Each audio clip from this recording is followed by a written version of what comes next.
In part two of the program, we are bringing you an update on the Gabon military takeover. Now, President Bola Tinubu says he's watching closely events and happenings in the Central African country. As we speak right now, the African Union has suspended Gabon following the takeover of power by the military in the country, and that's happening days after the conduct of its 2023 presidential election. Recall that the whole internet was shut down after that election exercise, and we understand that that process was really manipulated. As we speak, the United States, the UK, the United Nations have condemned this act. But what's the implication of these many coups on leadership as we know it in Africa? I'm joined now by international affairs analyst Jide Ojo for more on this development. So the latest coup in Gabon, Mr. Ojo, has ended the close to 6-decade rule of the Bongo family. I'm wondering if you think there's an alternative to what the military junta did in that part of the continent. Thank you very much. But point of correction, the Bongo family is still very much intact because news filtering in from the opposition, the professor who contested against Ali Bongo last Saturday said that the person who took over, the general who took over, is actually a cousin of Ali Bongo. So it's just a replacement of someone in the mainstream, but it's just like a first cousin to another person. So, but as to why we are having an harvest of coup d'etat in Africa, according to the Punch newspaper editorial of today, there have been 7 coups in Africa between 2020 and this September. And you can trace all of them to a number of factors, ranging from maladministration, corruption, bad governance, insecurity, and a host of others. Disputed election is largely a factor of state capture, where the electoral management body is not allowed to perform its duty professionally. The other factor which is weighing heavily, and which is a recurring decimal in almost all of these countries where we have had coups, is the issue of seat titlism. You see that Ali Bongo, Omar Bongo, which was the second president of Gabon since reigned for 42 years, and it's been there since 1967. And now his son took over, and he has done 14 years.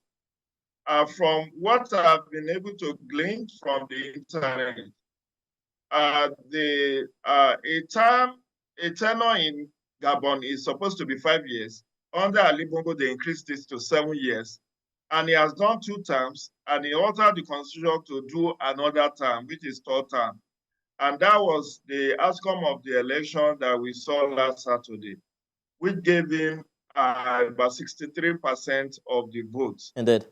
However, when you look at Guinea under Alpha Conde, you look at Burkina Faso, Mali, Niger Republic, all of them have something to do with issues around sectarianism and disputed elections. I'm wondering what you think is going to be a more lasting solution to all of these challenges. You saw the reaction from Cameroon as well as Rwanda, where a lot of senior military officers have now been asked to go as a response to what has happened in Gabon. But unfortunately, it doesn't really mean that military intervention also have completely or satisfactorily solved these problems. You just mentioned the transitional leader in Gabon. You know, apart from being a cousin, he also, you know, worked very closely with the Bongo family and ensured that they sat tight in office for for this long.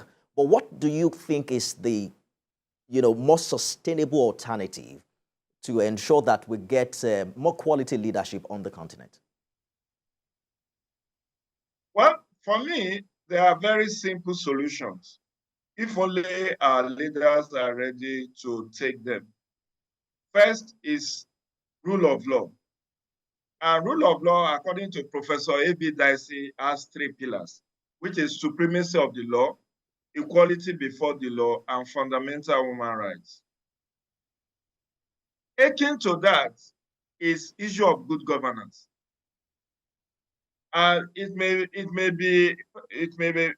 perceive that, if you have rule of law, then there's good governance. It doesn't necessarily follow, because you may have supremacy of the law, you may have equality before the law, you may have fundamental rights, but you may not have good governance. Look at what's going on in almost all of these countries that have witnessed coup d'etat. You find out that there is high level of poverty, high level of unemployment, high level of corruption, high level of infrastructural decay. Did you know, Nifemi, that Gabon is just about 2.3, 2.5 million in population, and Gabon is one of the largest producers of oil, crude oil. But look at the state of poverty and unemployment in Gabon. Meanwhile, Ali Bongo is said to have about 37 houses in France and about 7 exotic cars. So why will our leaders be living large on behalf of the masses of the people whom they plug into misery?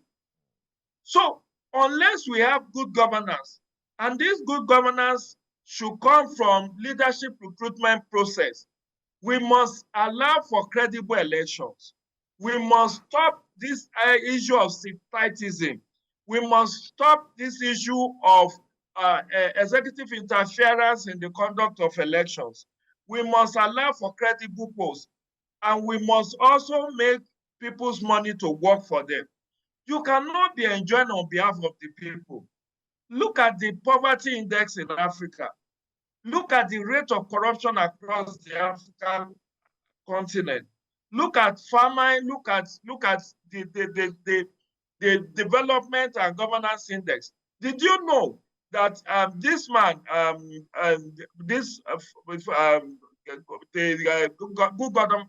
good governance index, promoted by what is his name? This man from I think it's from which of this African country now?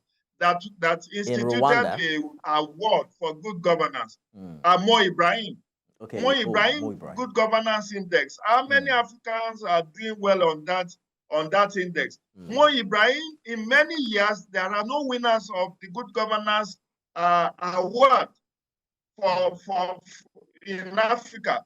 And this is instituted so that it could promote good governance in the 54 countries of Africa. But in many years, there are no winners because there is paucity of issue of sectorialism, issue of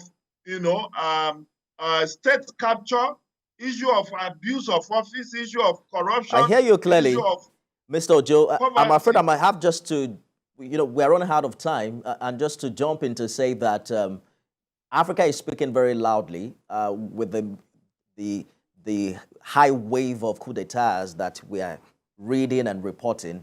And I hope that the leadership is also paying attention to the voice of its people. We'll have to continue this conversation some other time. Jide Ojo is international affairs analyst. Thank you for wholeheartedly sharing your thoughts with us on the program this evening. My pleasure. Do have a great month and happy weekend.